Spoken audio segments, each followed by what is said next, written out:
Africa खंडातील Kenya, Tanzania या देशात आढळणारा दुर्मिळ बाओबाब म्हणजेच गोरख चिंचवृक्ष वेंगुर्ले तालुक्यातील म्हापण गावात अनेक वर्ष निर्धोकपणे उभा आहे।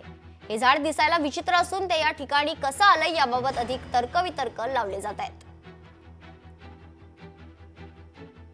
याचाच आढावा घेतलाय आमचे प्रतिनिधी रोहन नाईक यांनी। वेंगुर्ले तालुक्यातील म्हापण या गावामध्ये भोगटे कुटुंबियाच्या परसबागेत एक वेगळं आणि ऐतिहासिक झाड आहे। तेच झाड आपण पाहतोय, मी आता आहे त्या परसबागेत।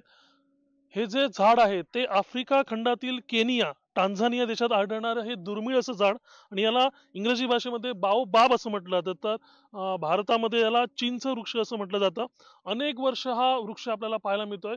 भोगटे काकांनी दिलेल्या माहितीनुसार जवळपास 300 ते 400 वर्ष वृक्ष हा इथे उपस्थित आहे आणि दिसायला जरी जाड असला तरी यातून बरेच याच्या सालीचा वापर जो होतो तो आयुर्वेदामध्ये होतो आणि प्रामुख्याने त्वचा असेल, जे रोग असतात त्वचे संदर्भात त्याच्यावर याचा वापर केला जातो। भोगटे कुटुंबियांनी याची जवळपास शेकडो वर्ष याची इथे जपणूक केलेली आपल्याला पाहायला मिळते। याच्या एकूण 9 जाती असून त्यातील काही मादागास्कर बेटावर दिसतात, तर काही ऑस्ट्रेलियातल्या किंबर्ले येथे आहेत। तर एकंदरीत पाहिलं असेल तर भारतात हा वृक्ष प्रथमच आढळला अशी त्यांची माहिती आपल्याला समोर येते। एकंदरीत त्यावेळी जे गोवा असेल किंवा वेंगुर्ला किंवा हा जो पट्टा तालुका येतो तिथे पोर्तुगीजांचे साम्राज्य होतं काही स्वातंत्र्यापूर्वी आणि त्यांनी इथे या बिया टाकल्या असतील असा त्यांचा अंदाज आहे आणि हा वृक्ष एक वेगळं कुतूहल एवढं बनलाय एवढं नक्की। कॅमेरा पर्सन योगेशचा रोहन नाईक, लोकशाही मराठी, सिंधुदुर्ग।